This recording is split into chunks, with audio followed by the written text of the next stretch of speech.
Good afternoon po. Ako, akala ko nakatulog ng ating mga estudyante. Hindi pa po, Dok. Mamaya Ano pang ba? gabi. Andito pa po. Andito pa, nakikinig po kami. Okay, sige po.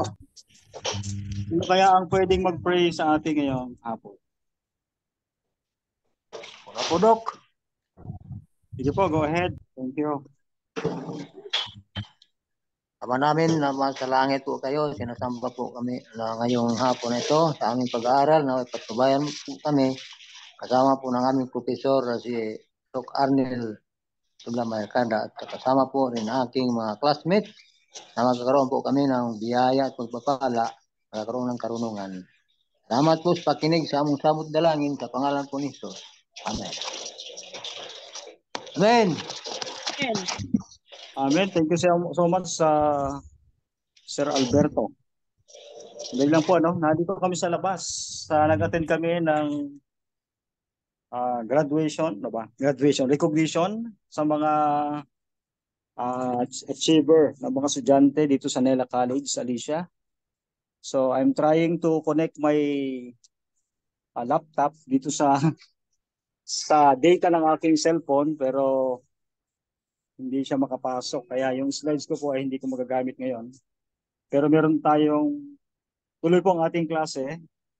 Okay, sige po. Lilipat lang po. In few seconds po, lilipat ako. Maingay dito sa labas. Lilipat ako sa loob ng sasakyan para mas okay po ang ating discussion.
Okay lang po ba ang sound ko?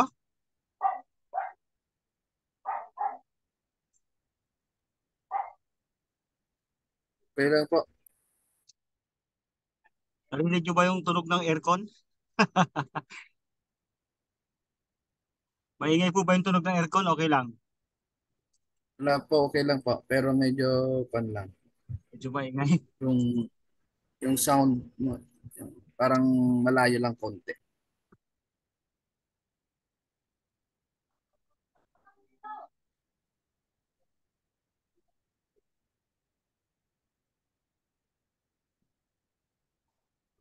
Okay, iniupo na lang yung ating dito ko sa sasakyan. Ayan, nag-assist kami sa aming isang anak na grade 10. Siya po ay tumanggap ng Dean's List Award. Quarterly po ito. Kaya nag-assist kami ni Mrs. Sabi ko, ikaw na ang umakyat sa stage. Ako naman dito sa klase. Okay, ang topic po natin ngayong hapon ay about the millennium. One of the controversial issue or interesting topics dito sa Book of Revelation, no? May inihanda sana ako doon yung Mark of the Beast na meron akong slides presentation, pero I'm trying to connect throughout my data, hindi po magkaigi kanina pa. At saka dito sa free data ng free wifi ng school, hindi rin siya mag-connect. Although naka-open, hindi ko alam kung bakit hindi siya mag-connect. Okay mga kapatid, kung muna naman sa atin ang topic ng Book of Revelation. Anyway, reviewin po natin para makita natin kasi meron ditong tatlong parte po ang millennium. Itong events related to the millennium. Andito po yung beginning of the millennium, which is the second coming of Christ, and what will take place during the millennium, before the millennium, during the millennium, and the events at the end of the millennium. Salamat po ng marami mga kapatid dahil tayo po ay binigyan ng kumpletong senaryo kung kailan at paano magaganap ang mga bagay na ito. Okay?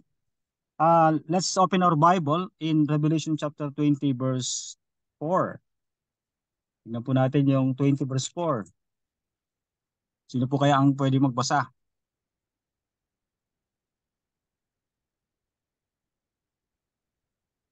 Ako na po na magbasa. Sige po. Napaka-active. Sir Alberto. Wala naman sa screen, Doc. Ayaw po, wala po. Bible po ang gamitin muna natin. Bible na lang. Dali Bible lang na po. teka. Dali lang po. Sige po. Revelation 20 verse 4, Doc. Opo, yes po. 20 verse 4. Ayan po. Tingnan ko pa. 20 verse 4. Nakikita po ba itong sinare kong screen? Hindi po masyado makita, Doc, kasi maliliit yung 20 verse 4. Dito na lang po, Doc, sa Bible ko, Doc. Sige po, sige po.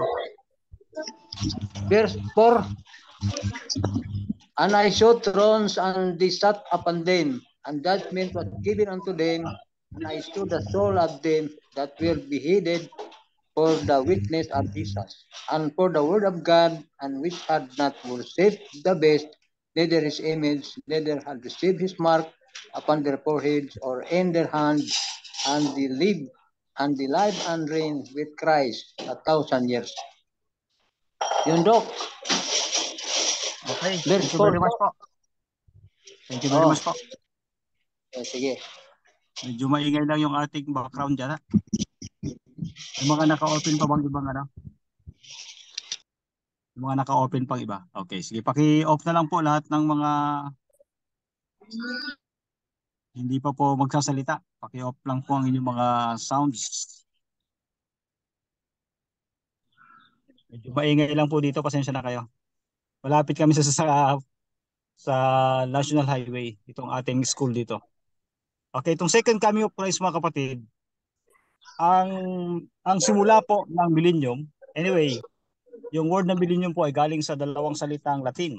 Latin nga ba, no?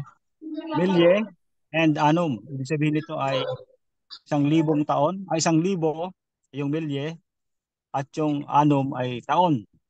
1,000 taon. Ano po? Bagamat ang salitang millennium ay wala po mababasa sa Biblia. Pero yung word na 1,000 taon ay meron po sa chapter 20 verse 6. Andyan po yan mga kapatid. No? Chapters yung binasa kanina 4 to 6. Nandyan po yan. Sa verse 6 nandyan po mga kapatid. Sa verse 5 nandyan din binanggit. Sa last part ng binasa rin po ng ating kapatid. And they live and reign with Christ for 1,000 years. Sa verse 5, but the rest of the dead did not live again until the 1,000 years were finished. This is the first resurrection. And then sa verse 6, blessed and holy is the first resurrection. As the second death has no power. but they shall be priests of God and of Christ and shall reign with him 1,000 years. So makikita po natin dyan,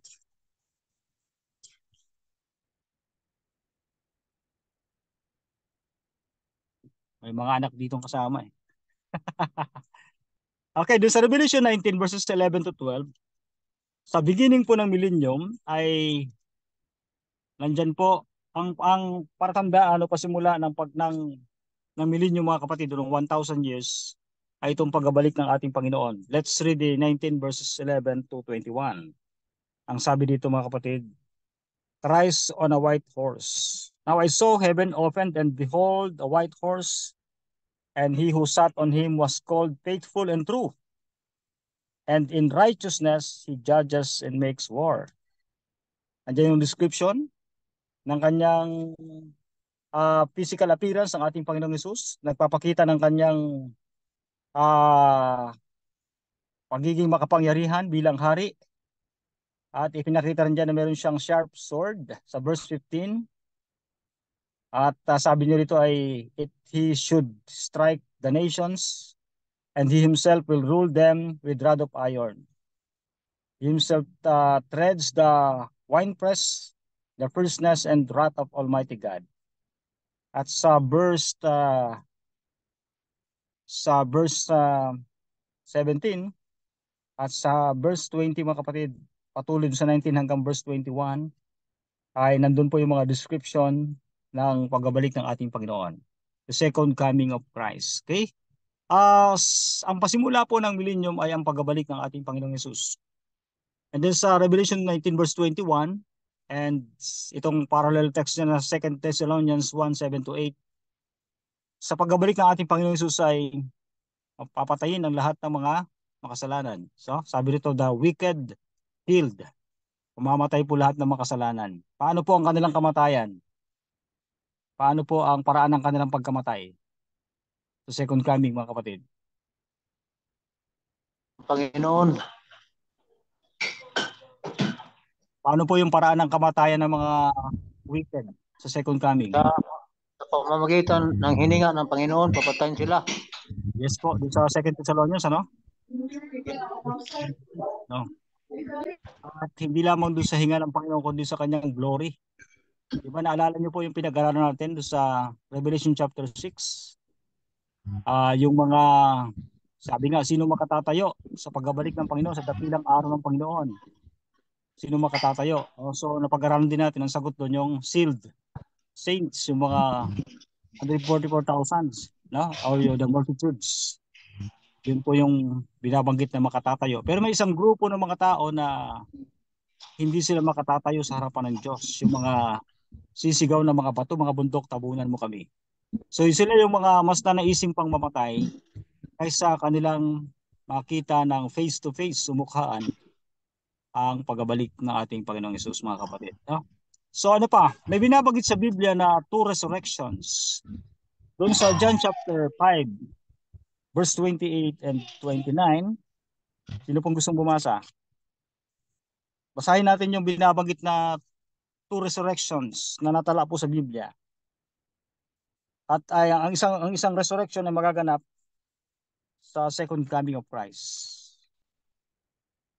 Sino po ang gustong bumasa? John chapter 5 verse 28 and 29. Ako po, Dok. Sige po, go ahead. 5:28, Dok. 5:28, 29. Yes.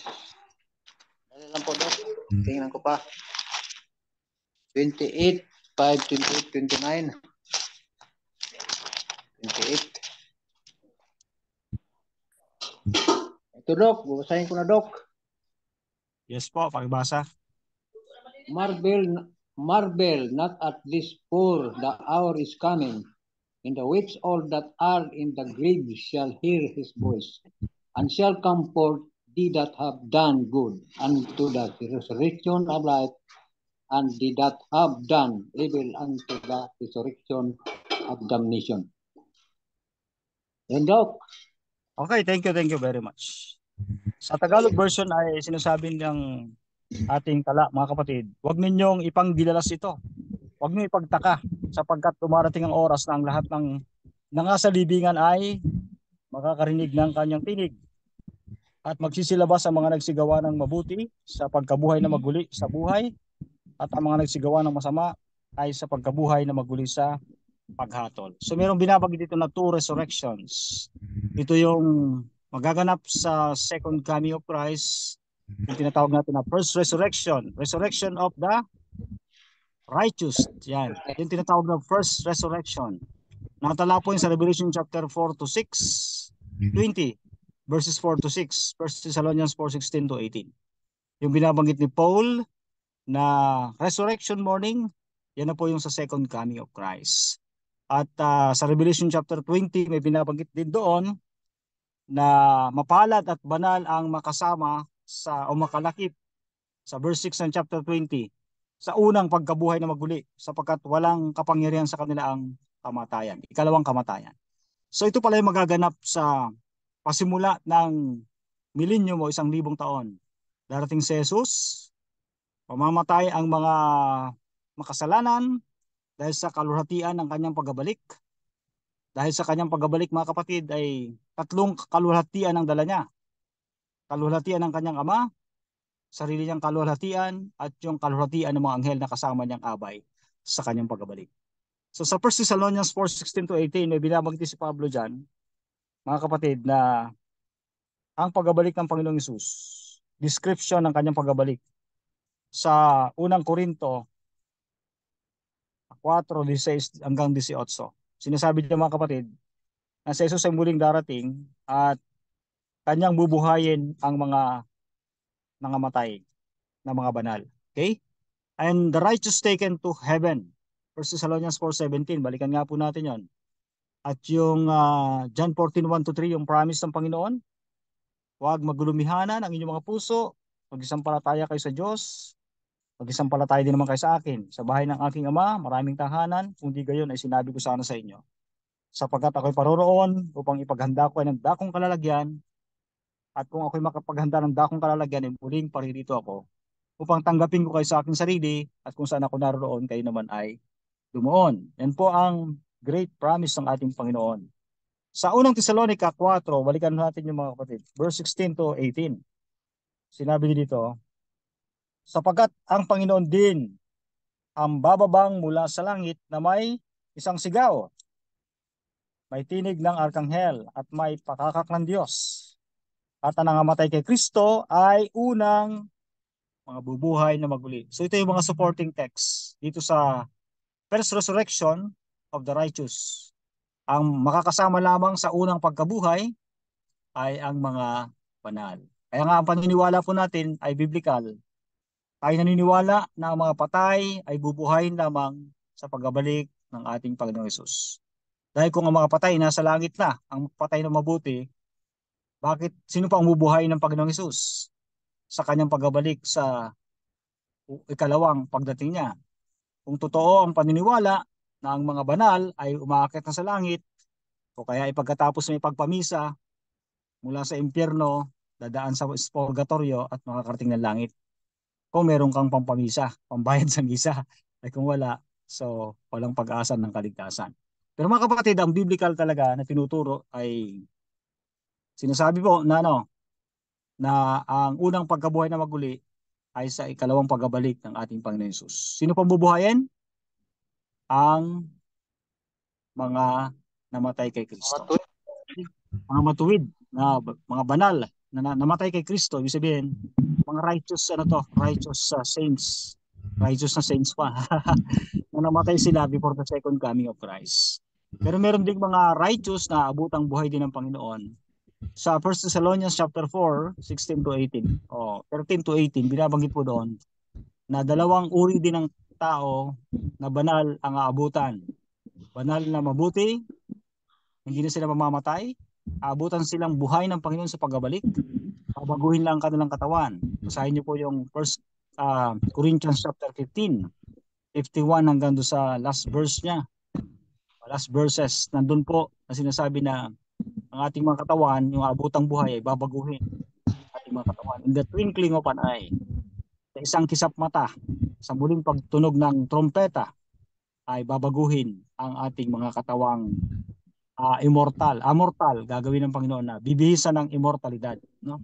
Kawalang kamatayan. Kaya ang reward ng actual na eternal life, katawan na hindi na talaga namamatay, natutulog sa libingan, ay sa ikatawang pagbabalik ng Jesus. Pero ang life ay sangayon sa mga napagkakas natin, ang eternal life hindi nagsimula sa pagdating ni Jesus, sa pagkakasalanan.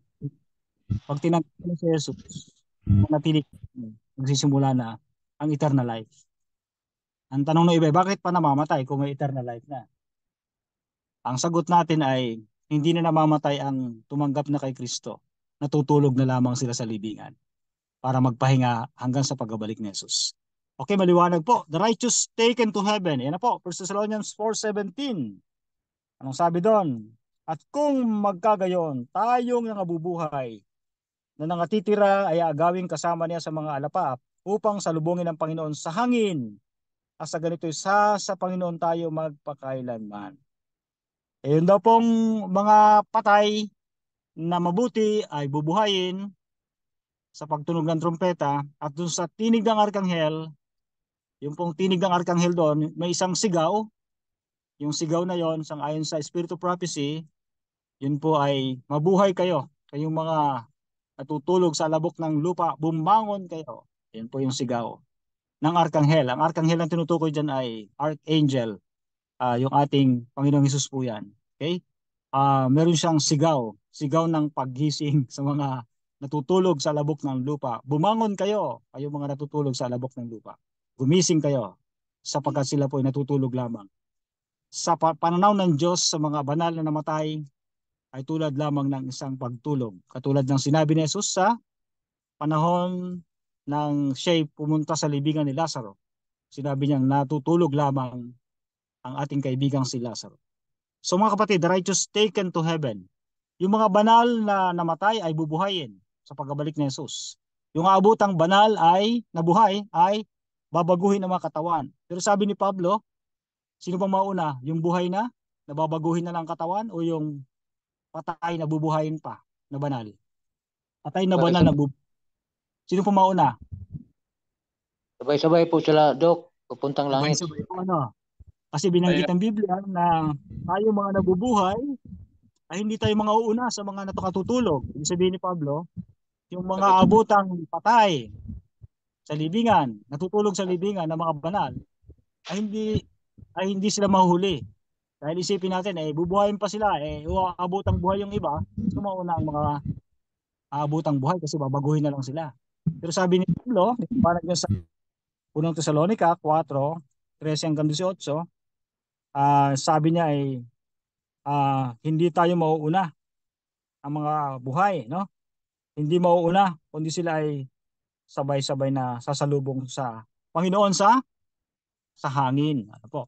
May mga deception pa po dito magaganap. Si Satan ay gagawa ng mga great deceptions sa last days, no? Dalawang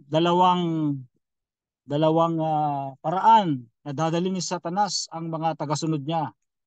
Ang pandaraya niya ay magtatagumpay sa mas nakakaraming mga tao. Dalawang deception ang gagawin niya sa last days. Ano nga po yun? Sangayon sa Great Controversy? Ano nga po yung dalawang great deceptions ang gagawin niya? Hello? Bubuhayin yung mga masama. Opo, pero ano po yung deception na gagawin ni Satan?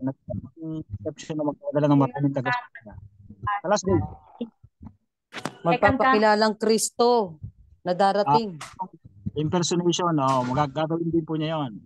Pero yung great deceptions na gagawin niya, yung dalawa, two greatest deceptions na gagawin niya, papaniwalain ng mga tao sa, ano yon, Sunday sacredness at saka yung natawag natin na immortality of souls.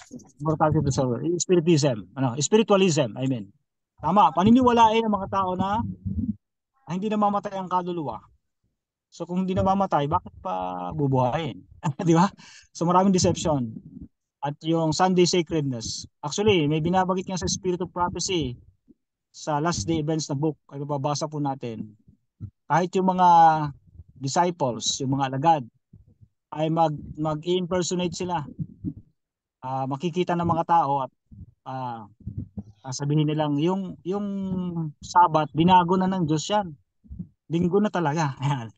Tapos ano pa, yung papaniwalain tayo na yung mga mahal sa buhay natin ay hindi talaga patay. Pagkagala lang.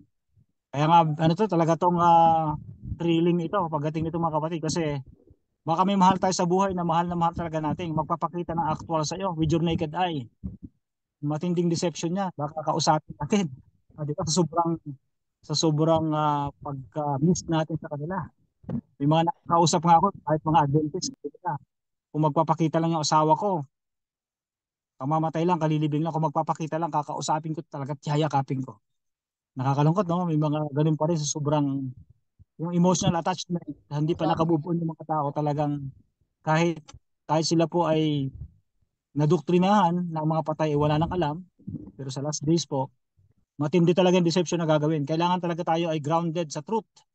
Dahil kung hindi, even the very elect, kahit yung mga pinili ng Panginoon ay madadaya pa. So mga kapatid, righteous taken to heaven. Tayo po ang ano, kaya ko nabanggit po 'yon. Nabanggit ko tama yung isa pang deception ng Satan.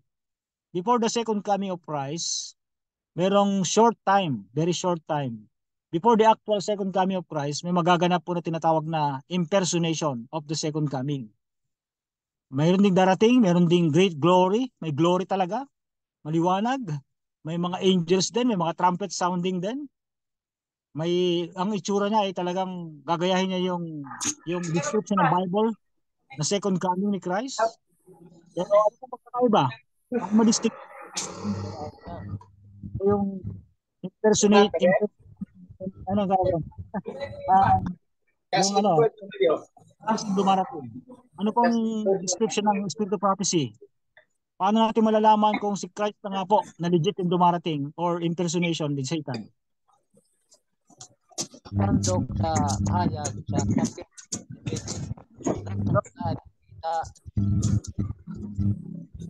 Meron po bang sumasagot? Yung Alberto po. Lakta po lang yung boses na lapit yung po sa microphone ng cellphone nyo para marinig po. Ang matandok ay makikita kay Panginoong Hesukristo kung siya ay babalik na. Apo. Sama kagaya ng kilab sidlakan Kagaya ng kidlat. Okay. Makikita ng lahat ng mata ng tao. Makikita yan. Yes po, yes po. Tama po yun, tama. One of the signs na makikita. Pero yung impersonator, si Satan, pwede rin makita ng mata ng tao. Hindi. Siguro hindi lang greater scope, pero makikita rin po siya eh. Pero tama yun, hindi lahat ng tao makakita kasi high-tech eh. Via satellite. Local lang yung kanyang pagkapakita, hindi talaga like a lightning. So, kaya ang gagawin na lang doon, possible, siguro via satellite. Via satellite. Andiyan na si Kristo dumarating. Buksan nyo mga TV nyo, Channel 45, mga ganyan, di ba? Para makita daw kasi dumarating sa isang local place, hindi makikita around the globe. Pero pagkabalik ni Christ, gaya ng kidlat na kumikidlat sa silangan hanggang kanluran, makikita po ng lahat ng tao. Tama po. Pero yung isa pa pong sign na ma-identify natin na itong dumarating ay fake Christ ay yung pagbaba niya sa lupa. Sabi si Spirit of Prophecy, bababa sa lupa eh. Nabasa ko to sa Last Day Events. Itong impersonator na si Satan, mag-a-assume siya na siya ay dumarating, na siya ang Kristo, dumarating na may kaluwalhatian, glory. So, pero siya ay bababa sa lupang ito, tatapak sa lupa. Yan.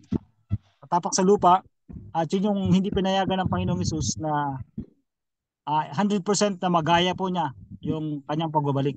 Samantala, ang Panginoong Hesus ay ano pong mangyayari? Ang mga banal ay ano po? Sabi sa 1 Thessalonians, buhayin. righteous taken to heaven. Tayo ang ano po? Lapaap. Tayo pong sasalubong sa lapaap. Instead na bababa si Christ, Salubungin. Tapos tayo ay sasabihin ng Panginoon, "Halika, sinusundo ko na kayo. Tayo na sa langit." Kakamayan pa tayo, no? So, impersonator 'yon. Ang Kristo, hindi na bababa po sa lupa. Ang legit na Christ. Tayo po ay sasalubong sa lapap ng langit. Okay? Napakaganda po ng karanasan, no? Kasi ang promise ng Panginoon, kung saan siya nandoon, tayo naman ay doroon. Sa John chapter 14 verses 1 to 3. Okay. Sa second coming, ano pa magaganap? After the righteous taken to heaven. Revelation 20 verses 1 to 3. Sundan niyo po, basahin natin. Pagkatapos po na may akyat na sa langit yung mga righteous, yung resurrected righteous at yung mga transformed righteous, lahat po sila ay nabihisa na po ng tinatawag natin na immortality, yung immortal bodies. Ibig sabihin ng immortal, not subject to death. Itong mga banal na binuhay galing sa kamatayan, na binuhay na ng Panginoon, bibihisa na sila ng katawan na wala ng kasiraan. Ang tawag doon ay glorified body. Ang tawag doon ay immortal body o celestial body. Katawan na hindi na nagkakasakit o hindi na mamamatay. Kasi doon ang pasimula ng tinatawag nating kawalang kamatayan ng tao. Yung immortality ay magsisimula sa pagbabalik ni Jesus kapag tayo po ay inabutan ng Panginoon na righteous. Okay? Pero yung eternal life, nagsimula yon, yung patikim ng eternal life, nagpasimula nung tinanggap na natin si Kristo. Sabi nga sa 1 John, chapter 5, kung katunayan na nagsisimula ang eternal life kapag kinakilala po natin na si Kristo. Sa 1 John chapter 5, tingnan niyo po sa inyong mga Biblia. 1 John chapter 5, verses 12 and 13. Ang kinaroonan ng anak ay kinaroonan ng buhay. At ang hindi kinaroonan ng anak ng Diyos ay hindi kinaroonan ng buhay. At ang mga bagay na ito ay sinulat ko sa inyo upang inyong malaman na kayo'y mayroong buhay na walang hanggan. Sa makatuwid bagay sa inyong nananampalataya sa pangalan ng anak ng Diyos. So meron na palang buhay na walang hanggan pag nanampalataya kay Jesus. Kaya pag namamatay physically, natutulog na lang yon. Parang natutulog lang. Tutulog lang ako, yan. Meron nga kami pong sinerbisan 2 months ago. Yung pong ikinasal namin, ano tawag doon? In-invite po ako na mag-speaker doon sa mag-asawa nag-celebrate ng golden anniversary. Ako pong in-invite na guest speaker. Yung isang anak niya po nasa Ayas. Siya nag-recommend na ako mag-speaker. So nakakatuwa. Ako po ay nag-officiate doon sa kanilang parang renewal of vow sa kanilang wedding anniversary. 50th wedding anniversary. Nung yung lalaki po, after few months ng celebration, nagkasakit siya sunod-sunod na confine. Tapos namatay na po siya. Pero yung pagkamatay niya, napaka-smooth, napakabait na tao po niya. At yung kanyang kamatayan ay napaka-smooth. Sabi lang niya ay, "Diyan lang muna kayo, matutulog lang ako." So relax lang yung mga mahal sa buhay na nagbabantay kasi ang paalam niya, matutulog lang muna ako. Pero pagtulog niya, hindi na po nagising. So magandang klase ng kamatayan. Ito rin po ay isang paglalarawan ng tinatawag natin na pagtulog sa kamatayan. Okay? Ang pagkakaiba lang nito, wala na tong panaginip o dreams. Yung namamatay, yung natutulog sa kamatayan at yung natutulog na normal na pagtulog, nagigising sa tamang panahon, kinaumagahan. Yun namang namamatay na natutulog kay Kristo ay magigising din sa resurrection morning. Okay po, maliwanag? Kaya ang kamatayan para sa mga Kristiyanong naniniwala na nasumpungan natin si Kristo bilang nagsasabi na I am the way, the truth, and the life. Yung life na binabanggit hindi lang temporal life, kundi pag nasumpungan natin si Christ, hindi lang temporal life ang ibibigay niya. Foremost, mga kapatid, at the best ay yung eternal life. Yung hindi ka na mamamatay. Ma-imagine niyo po ba yung hindi ka na mamamatay? Ngayon, ang pinag-aalan ng tao, yung kamatayan, di ba? Yung sakit, yung kamatayan. Pero pag nasumpungan natin si Christ, ang kamatayan, temporal na buhay ay, ang pagkawala ng temporal na buhay, katulad lamang ng pagtulog. Pero siyempre, masakit pa rin kasi hihiwalay siya ng tulugan eh. After how many days Iba na ang kanyang resting place. Hindi na sa katabi natin sa ating mga rooms, sa ating mga bahay, kundi may sarili siyang bahay doon sa sementeryo. At doon niya hintayin ang Panginoon. Bagamat matutunaw sa alabok, ay walang imposible sa Panginoon. Babaguhin sila sa isang kisap mata. Okay, mga kapatid. Susunod na pangyayari po ay pag madala po sa langit ang mga banal, si Satanas ay tatalian. Yung itong Satan bound. Ano ba ito? Yung nakita ng angel, nakita ni John, the apostle, na angel na may dalang tanikala. Ito po ba literal na chain or ano ba? Literal ba ito na tanikala o Hindi po, ano yan, symbolical. ano po itong chain na ito? Symbolical yan. Symbolical. Ito pong literal na kahulugan noon, yung tanikala noon. Kasi yung si Satanas ay nag-isa sa mundo na kinukulong. Oo. Nagsulog siya sa loob. Medyo mahina po ang dating nyo. Yung ng kalikala, yung sitwasyon niya, yung kalagayan niya, na wala na siyang wala na siyang matutukso. Okay. Salamat po. Exactly. Yung pong tanikala doon ng anghel na itinali kay Satanas sa simula ng 1,000 years, tama po ang sagot nyo, ito po ay chain of circumstances. Tanikala na mga pangyayari, ay ibig sabihin during 1,000 years, wala na po siyang madadaya o matutukso, simbolo ng tanikala o pagkabinanggo sa kalaliman sa lupang ito. Ibig sabihin, wala na po siyang matutukso. Bakit? Lahat ng mga banal ay nasa langit na. Yes. Lahat ng mga nadaya niya, followers niya, ay patay. Yes po, patay. At ang mga bangkay na mga huling mamamatay ay parang dumi ng hayop na nagkalat lang sa lupa. Wala nang iiyak, wala nang sabi ng description ng Biblia, walang tatangis sa kanila, walang magluluksa, walang maglalagay sa kabaong para mayroong marangal na libing o ano, wala nang magpapasok sa pansyon kundi nagkalat lang ang kanilang mga bangkay sa lupang ito. Kaya talagang kakarimarim ang kalagayan po ng lupa sa loob ng 1,000 taon. Okay, ano pa? Sabi rito ay earth desolated. Sa Revelation 20 verse 5 at Jeremiah 4:23 to 27. Ang description po dyan, ang lupa ay madilim. Yumayanig. Ay yung kadiliman na parang nung panahon na bago likhain ng liwanag. Imagine nyo po yun. Walang talagang liwanag, napakadilim, tapos yumayanig. Wala daw pong mga pananim sa parang, walang mga lumilipad na mga ibon, wala na tayong marinig ng mga taong naghahalakakan, tumatawa, nag-uusap, mga sasakyan tumatakbo, umandar, walang mga humuhuni ng mga ibon o mga hayop na nandiyan sa paligid, wala po.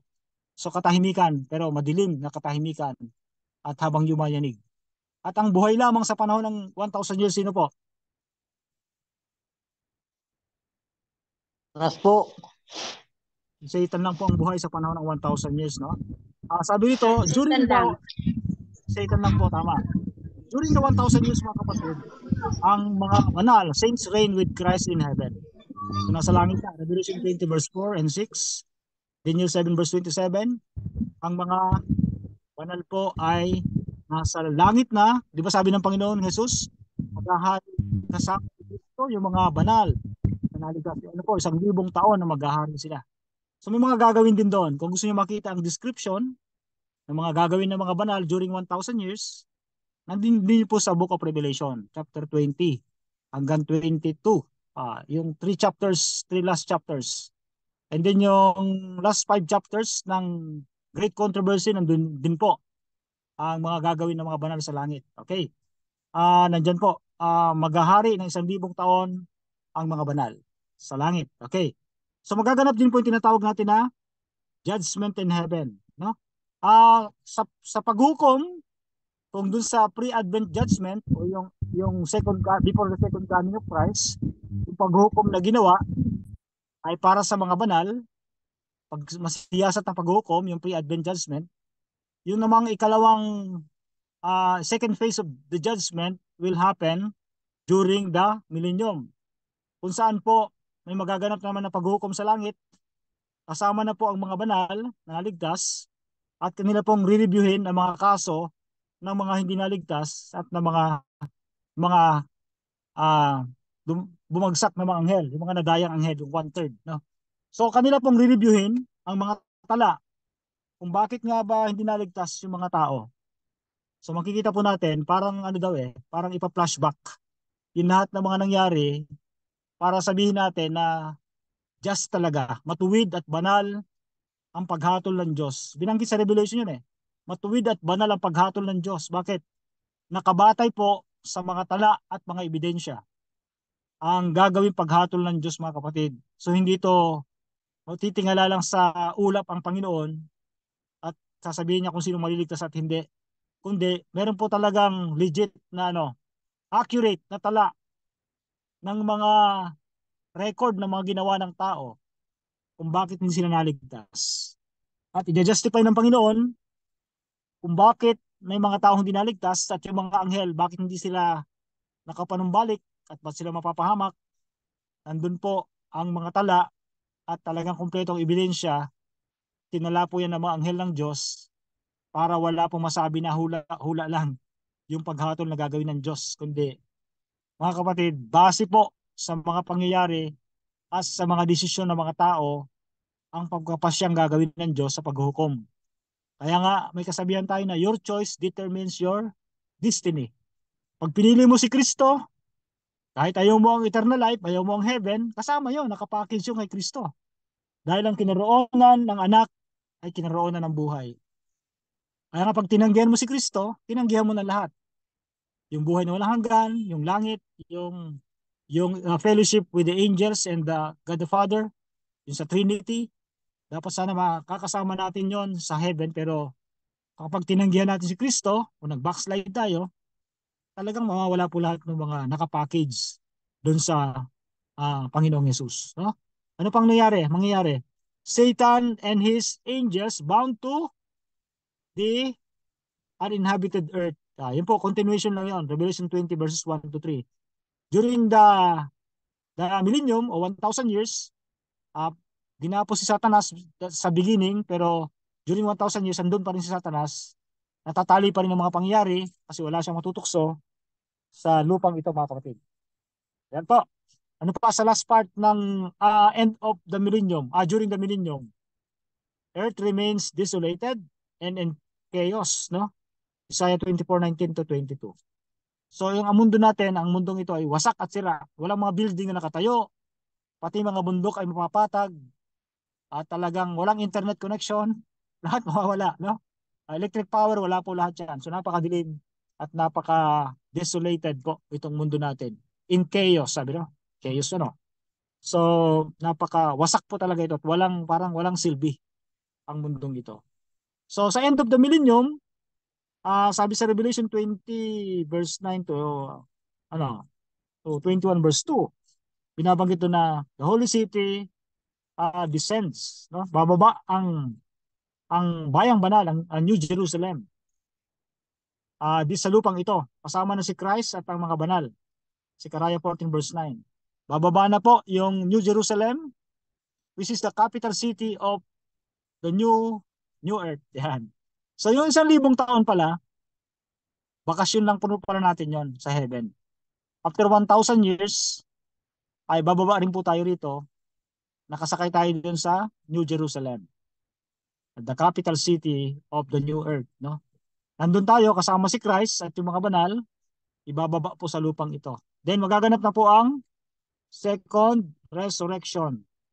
Yung pangalawang pagkabuhay na maguli ng mga makasalanan. Sa ngayon sa Spirit of Prophecy, yung event na yon ay yung New Jerusalem ay ilalapag doon sa Mount Olives. Tama po? Tama po ba? Mount Olives, ipapatagin yon. Doon temporarily na ilalapag. At doon sa Revelation chapter 20 verses 5 to 9, nandun po. At pag ibinaba po na doon yung New Jerusalem, nandun yung mga capital city yon, at nandun yung mga banal na naligtas, ay bubuhayin po yung mga makasalanan. The resurrection of the wicked. Ito na yung tinatawag na Second resurrection, ikalawang pagkabuhay ng maguli. Ang unang pagkabuhay ay naganap, kailan po? Sa beginning of the millennium. Kailan po yon? Sa second Second coming coming. of Christ po. And then yung second resurrection ay magaganap sa After 1,000 year. 1,000 years na po. Nandito na rin yung mga banal, nakalapag sa isang specific place, dun sa yung New Jerusalem, nandun sila. Sa ngayon sa description ng Revelation chapter 20, tingnan po natin mga kapatid, kung ano pa yung magaganap dito sa Revelation.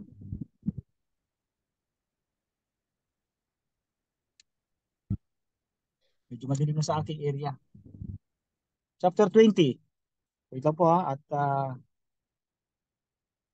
akin lang pong kailangan ko ng flashlight. Okay, chapter 20, verses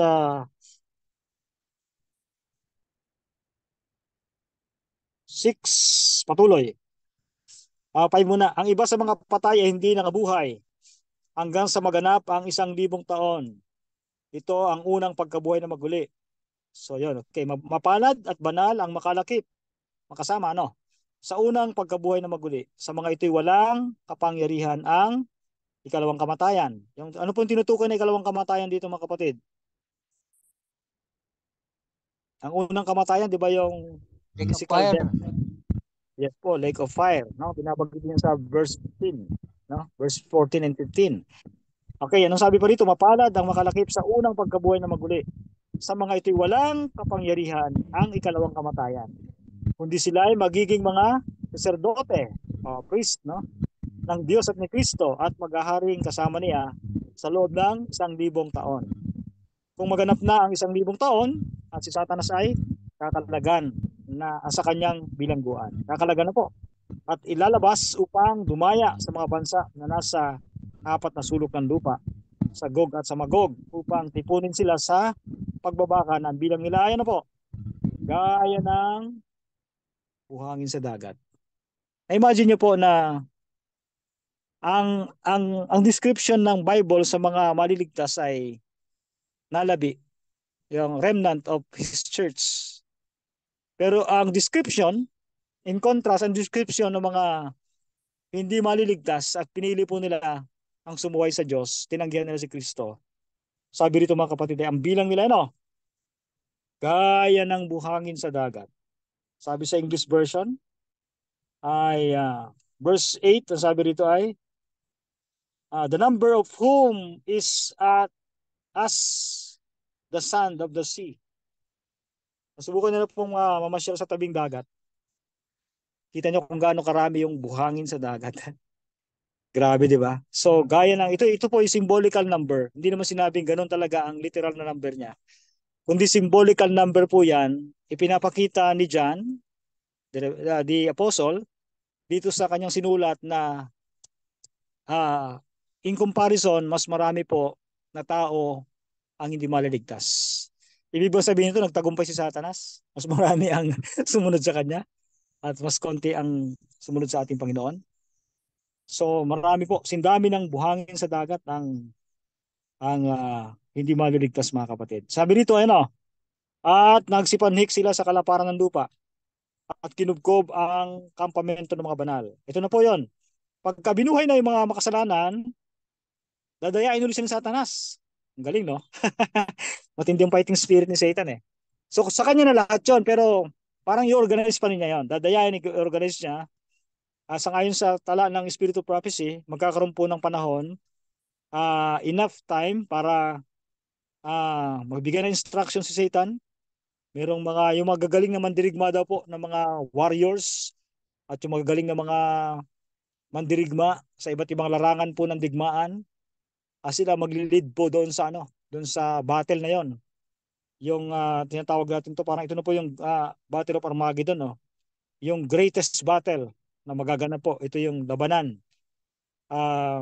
Yung masama ay kukubkubin niya po ang bayang banal. Kaya nga po, tama naman, biblical yung ating paniniwala na hindi yung New Jerusalem, nandun yung mga banal, ay nakalutang pa sa lapa o kaya nasa langit pa yon at the end of the millennium. Talaga pong lalapag. Lalapag dito sa lupa Kaya nga, that's the reason why, doon sa verse 9, ay merong opportunity pagkatapos ma-organize nila ng Satan, by batalyon siguro, at bigyan ng mga malalakas na mga armas, no? Ay maglisipanhik sila sa kalaparan ng lupa. Ang tinutukoy po ay yung capital city, New Jerusalem, at kukubkubin po nila ang kampamento ng mga banal, no? So verse 9 ng chapter 20. At ang bayang iniibig. Pero dito na po, mga kapatid, ang gagawin ng Diyos ay hindi niya pahintulutan na makubkob ng mga makasalanan at ni Satanas ang bayang banal. Alam niyo po ba ang motivation ni Satan dyan? Sasabihin niya na, kunin natin yan, sa atin yan eh. Tayo dapat ang magmamana niyan eh. Naagaw nila, parang ganun yung mindset ng mga tao. So, ang gagawin naman ng Panginoon ay hindi niya papahintulot na yung ma-invade ng mga wicked at ni Satan yung bayang banal. Kaya nga, ang gagawin ng Diyos ay ano, bababa po ang apoy. Magpapaulan ng Diyos ng apoy mula sa langit at sila po ano, susupukin na po sila. So sila po ay masusunog na. Okay. So, ito na po ba yung impyerno? Hello. Ito na po ba yung Yes. impyerno? Ito. Itong apoy na bababa Tama. mula sa langit? Yes. So, wala pang impyerno talaga ngayon. May impyerno. Hindi pa. Pa. Wala pa talaga impyerno Symbolic nag-exist ngayon. Wala pa Wala. po. Kasi ito Wala lang pa po. impyerno. Yes po. Ito pa lang po yung ano. Kahit may narinig tayong Itong impyernong lupa. bahay ito. Sa iba meron na. Sa iba kasi meron na sabi na impyernong bahay ito. Demonyo ng tatay mo. Demonyo ng nanay mo. Demonyito ang tawag sa mga anak, di ba? So, impyernong bahay, pero parang ano lang yon, figurative ang tawag doon. Parang dinidescribe lang nila kapag ang isang pamilya ay walang peace and unity, walang Kristo, parang impyernong bahay talaga yan. Tama. Anumang grupo, anumang lugar na walang Kristo, ang buhay diyan ay parang impyerno kasi walang peace of mind at walang pag-asa. Okay, dito po mga kapatid, ang literal na impyerno po, itong mga text na ginagamit natin para patunayan natin doon sa mga naniniwala na ang mga makasalanan ngayon na masama ay sinusunog na sa impyerno. Kaya kailangan magbayad sa misa para maiahon siya doon at madala sa purgatorio malamig-lamig doon. Magbayad ka, magpamisa ka. So yun nagpayaman sa Vatican eh, di ba? Yung turo ni Tetzel, yung indulhensya, bayad para kawawa naman yung mga mahal nyo sa buhay. Mainit doon sa impyerno, ay napakainit doon, di ba kayo naawa? Magbayad kayo, magpamisa kayo para maahon sila doon, madala man lang sa purgatorio. Medyo may relief pag sa purgatory. Yan. Hanggang sa makarating ng langit. Pero ang dami ng inakyat na pera sa Vatican o sa malaking simbahan. Kaya nagpayaman po talaga sa kanila. Salvation for sale, no? Salvation for sale. Yun po yung indulhensya na tinatawag, indulgence. Okay, ano pa mga kapatid? Sa verse 10, at ang diablo na dumaya sa kanila ay ibinulid sa dagat-dagatang apoy at asopre na kinaroonan din naman ng hayop at ang bulaang propeta sila'y pahihirapan araw at gabi magpakailanman. Yan po mga kapatid ang binabanggit sa ating lesson. Okay? Resurrection of the wicked. And then Satan released attack on the holy city, judgment and destruction of Satan and the wicked. Ito na po mga kapatid yung third phase of the judgment. Ito na po tinatawag natin na final and executory judgment. So naman nagsimula tayo dun sa pre-advent judgment, yung judgment before the second coming of Christ. Ang hahatulan dun sino po? Yung mga pumasok sa paglilingkod. Para pa sa second coming, didesisyon na lang, implement na lang kung sino po yung mga maliligtas. Ay, maliligtas. Kung bakit sila naligtas. So nandun yung mga basis. And then yung tinatawag natin na during the millennium, ito po tinatawag natin na judgment for the wicked naman ito. And then yung final judgment and executory judgment, magaganap po ito sa after the 1,000 years. No? Okay. Dito na po yung final judgment and destruction of Satan and the wicked. No? Ini-imagine ko nga, sino kaya ang pinakamatagal na susunugin sa impyerno? Satan. Satan po. No? Alam niyo ba kung bakit malagablab ang impyerno? Hitler po. Doc. Yes. Hitler. Si Hitler po. Si Hitler ang pinakamatagal. Oo. Kasama si Hitler sa pinakamatagal, no? Siya pinatay ng mga lingkod ng Diyos, no? Yun po, ang pinakamatagal talaga diyan. Alam niyo po yung mga tao kung bakit malagablab ang apoy, ang dagat-dagatang apoy, ang gatong diyan yung kasalanan ng tao. Pero natutuwa kaya ang Diyos sa makita yung mga tao na mamamatay sa impyerno? Hindi po. Sigurado po hindi, no? Kasi mahal ng Diyos lahat ng tao eh. Kaya lang, pinili nila yung destiny nila. Nalulungkot siya, bro. Ano? Nalulungkot ang Panginoon, di ba? Oo. Wala siyang, sabi sa isang text ng Bible, walang kasiyahan ng Diyos sa kamatayan ng masama. Kundi sabi ng Panginoon ay, manumbalik kayo at magsisi yung mga kasalanan at maghugas. Yan. Maghugas, magbautismo. Pero yung mga tao, talagang nagmatigas sila eh. So, pinili nila yung pagsuway, rebellion. Ibig sabihin nun, ang loyalty nila wala sa Diyos. Sa choices pa naman sa kaligtasan, hindi mo kailangan piliin si Satanas para maging sa kanya ka. Pero para maging kay Kristo ka, kailangan piliin mo siya. Pero pag tinanggihan mo si Kristo, there is no neutral ground. Ibig sabihin na isang pako na isang pakay sa Pilipinas.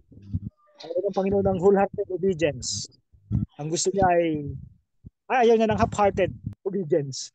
Ang gusto niya ay love the Lord with all your heart, soul, mind, and strength. Yung gusto ng Panginoon, yung talagang buong pusong paglilingkod at pagmamahal sa Kanya, hindi yung kalahati, 1/4, kalahati, ayaw niya yun. So, Revelation 21 verses 1 hanggang yung 2 Peter 3:10 to 14, binabanggit po na after the millennium, yun na nga po, yung apoy na bababa, sa verse 9, na susunog sa mga makasalanan at kay Satan, naniniwala po tayo na si Satan ang huli talagang magiging abo. Ano po bang resulta ng apoy? Ano ang product ng apoy? Abo po, di ba? Abo talaga yan. So magiging abo sila. Malakay chapter 4. Asopre.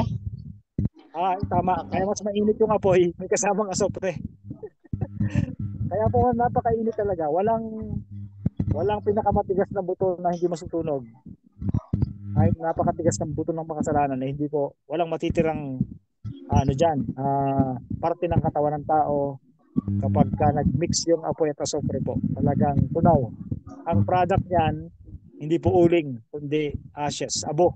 Basahin niyo po yung Malakay chapter 4 verses 1 to 4. 1 to 3, 1 to 4.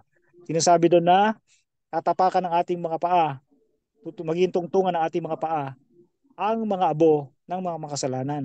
Sila'y parang mga dayami na susunugin at tutupukin sa lupang ito. Dahil hindi nila pinili si Jesus ng tagapagligtas, so ang destiny talaga nila ay apoy at asopre. Pero ang pinakang outcome, magiging abo. At sangayon sa mga scholars, magiging fertilizer daw po sa lupang ito. So sabi dito ng ating pag-aaral sa sequence ng mga events, earth renewed, 21 verse 1 na po, sinasabi na nakita ko ang isang bagong langit at ang isang bagong lupa. Pagkatapos sa sinunog na po, no? Susunugin po ito pero hindi naman gugunawin. Lilinisin lang po ang lupang ito. Kung noong panahon ni Noah ay ginamit ay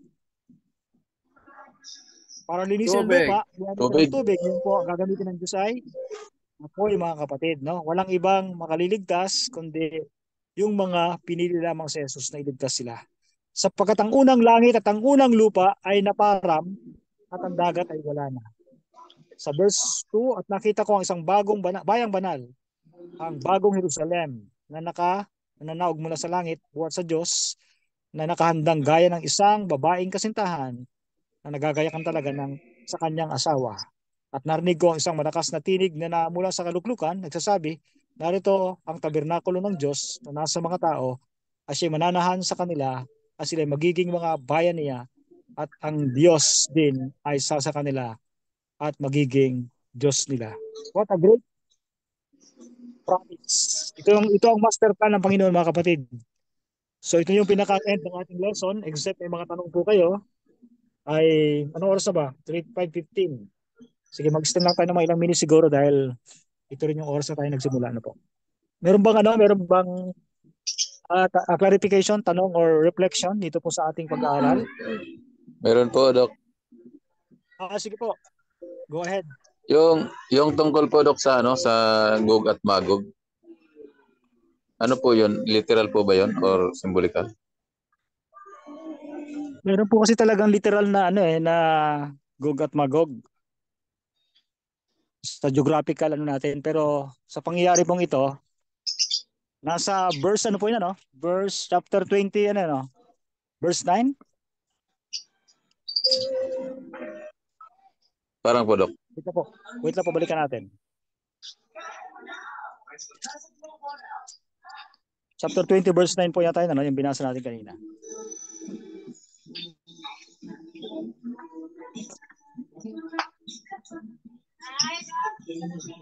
Verse 9.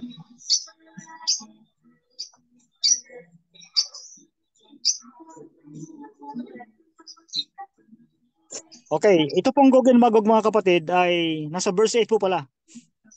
Symbolizes the wicked in rebellion against God.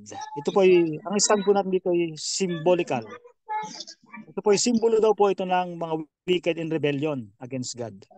So, ibig sabihin yung Gog and Magog, parang ito yung ano, yung mga makasalanan nagtipon-tipon na nakikipaglaban sa Diyos. Di ba gusto pa nilang kubkubin yung bayang banal?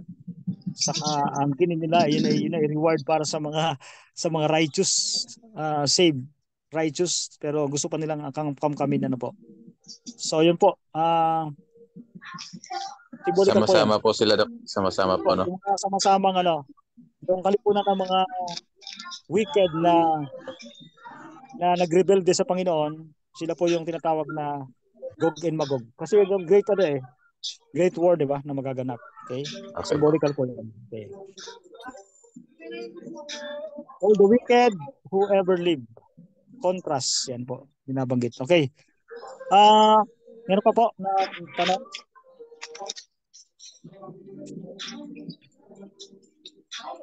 Meron pa po bang tanong? O reflection? Wala na po. Wala na po, ibigay natin time sa next na natin. Nandiyan na po ba ang next professor natin? Question? Ay, may gusto magtanong po. Doc, may tanong. Ito po si Alberto. Hindi po ako si Albert.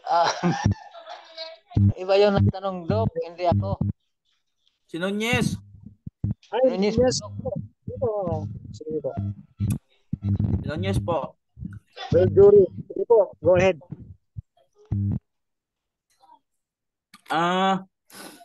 Ang tanong ko po doon sa Revelation sa last part na yung tungkol sa there is no more sea. Chapter 21. Oo, sa ano? Ano ko lang. Parang wala ng dagat. Oo. Kasi re-restore niya sang-ayon sa Revelation 22, verse 5 ba yan? Na re-restore niya ang gawin niyang bago ang lahat ng bagay. Tapos sa Acts 3:21, restitution of all things. So sa ano naman, sa Spirit of Prophecy, i-restore niya yung mga nasira sa creation. Yes Doon po. po. Tapos kung titingnan mo diyan sa last part ng Revelation 20 sa verse 1 ng 21, there is no more sea.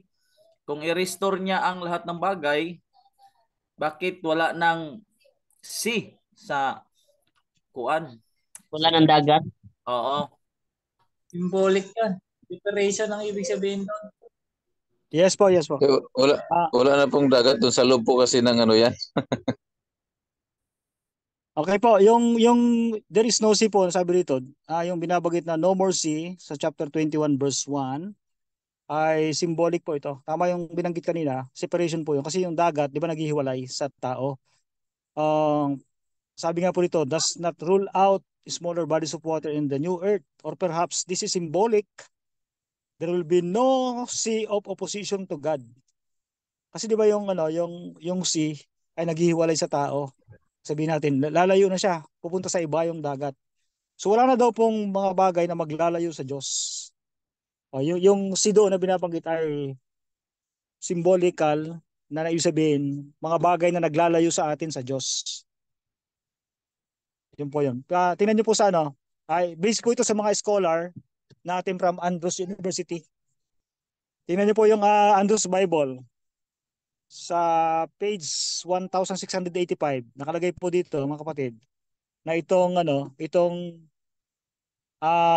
yung binabanggit na sa verse 1, chapter 1, 21 verse 1 na no more sea, ito daw po ay symbolic, there will be no sea of opposition to God. According to Revelation 17 verse 15.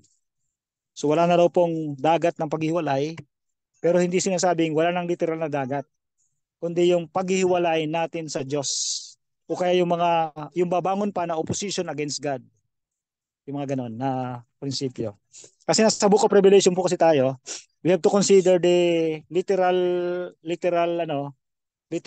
object or text o yung mga words dito. Pag i-apply kasi natin ng literal, magko-conflict sa ibang mga principles sa interpretation. Kaya ang decision dito po ng ating mga scholars, ito po ay symbolical na ibig sabihin nito is separation. Wala nang paghiwalay doon. Yung mga tao na hiwalay sa Diyos o tao sa tao na maghihiwalay. Di ba tayo, pinaghiwalay tayo dahil sa pagkatrabaho? Because yung kaya sinabi, nag-overseas yan, overseas worker yan. Overseas Filipino worker. Basta pag sinabi natin iba yung dagat, overseas, pinaghihiwalay tayo. So pag lumipad yung isang tao, punta ng abroad, pinaghiwalay tayo. Separation through distance. So magkikita after 2 years, 3 years, 5 years, yung pag matapos na po yung kanilang mga contract. Ganun din po dito sa New Heaven and Earth, wala na rin pong paghiwalay ang mga tao. Sama-sama na tayo, wala na rin paghiwalay ang tao sa Diyos kasi lahat na naligtas, hindi naman na tayo magkakasala uli. At wala na rin babagong rebellion. Hindi na papayag ang Diyos na mahihiwalay pa ang tao sa Diyos sa ikalawang pagkakataon dahil winakasan na po ang kasalanan. Maliwanag po? Arnel, Yes po, yes po. naitanong ko po yan kasi naging palaisipan din yan sa akin. Pero yun nga, kung tama po lahat ng sagot nyo, wala na talagang kasi kakatapos lang po niya ng ng impyerno eh. Natuyo na. Natuyo kasi yan. Kaya kung iisipin mo in literal, talagang matutuyo pag ulan ng apoy. Oo, Ganito kasama kasi yan yan, sa bro, nawala. Mag-evaporate. Yes po. Ang first heaven, wala naman ang first heaven and first earth. So kasama ang nawala ang dagat kasi kung sa literal na analyze, dahil sa apoy yan, sa impyerno, galing sa langit, bumagsak, pagsunog sa mga masama, kung babasahin ng Malakay, matutuyo. So, iisip ko, tama din kasi kuan. Tapos ang dagat naman sa symbolical, represent people. Ang mga tao man dyan sa panahon Yes. na yan, patay. Oo, 'di ba sa Revelation 17:15. So, pag-restore niyan, so meron mang aquatic animal. So, salamat Doc Arnel sa sagot. Mahulog Okay. kasi yan. Hello po. Bro. Mahulog Yes kasi po. yan, bro, na literal kung ganun. Hindi pala kumpleto ang ginawa ng Diyos. May kulang pala. Diba? Kaya symbolical talaga yan. So, yun lang. Opo. Symbolical po talaga ang stand natin dito. Opo. Balikan natin pala yung sa 144,000 natin, ni-review ko ulit yung galing sa mga scholars ng Andrews University. So yung number po talaga pala doon ay symbolical. Pero yung tama yung sinabi nyo na yung 144,000 ay symbolical ang number, pero sila ay nagre-represent sa mga righteous. Yes. Righteous in the last days. Yung abutang buhay ng mga righteous, pero hindi literal na. Yan, bro, ay mga remnant. Yes po. Sige po. Okay na po? Meron pa ba? Yes po. Share? Okay po. Wala na po magtatanong. Ibigay na natin ang time sa ating next na professor. Nandito na po ba? Si Doc Raja na atang sunod. Si Doc Raja nga pala. Mag-pray na po tayo mga kapatid. Mag-pray na po tayo as we close our lesson for this afternoon. Thank you so much for your participation. Tayo po manalangin. Ang pagmahal namin Ama nasa mga langit, maraming salamat po sa wisdom na pinagdalo mo sa amin. Salamat din sa biyaya po ng Banal na Espiritu na lubos naming maunawaan ang events about the millennium sa pasimula at sa panahon at sa pagkatapos nito. Nakita namin ang big picture at ang aming puso at isipan nagagalak dahil napakaganda ng plano ninyo sa pag-eradicate ng kasalanan at pag-restore ng nawalang langit at lupa na sa inyong original na plano. Binisyonan niyo po kami mga estudyante na patuloy kami pagpalain ng mga kaalamang makalangit, ma-share namin sa iba ito at kami po ay makapagbigay din ng pag-asa sa mga taong naghahanap ng tunay na pag-asa at ng kabuluhan sa kanilang buhay. Maraming salamat po sa mga distinctive truths at sa mga katotohanan itong pinagkaloob sa amin ngayong hapon. Salamat din sa mga classmates at mga schoolmates namin na nandito na nakibahagi sa aming discussion. Sa pangalan po ng aming Panginoong Yesus. Amen. Amen. Amen. Salamat, Doc Arnel. Salamat. God bless po. Thank you God bless. po. Okay, mga kapatid, we have 3 minutes break para makapag-CR,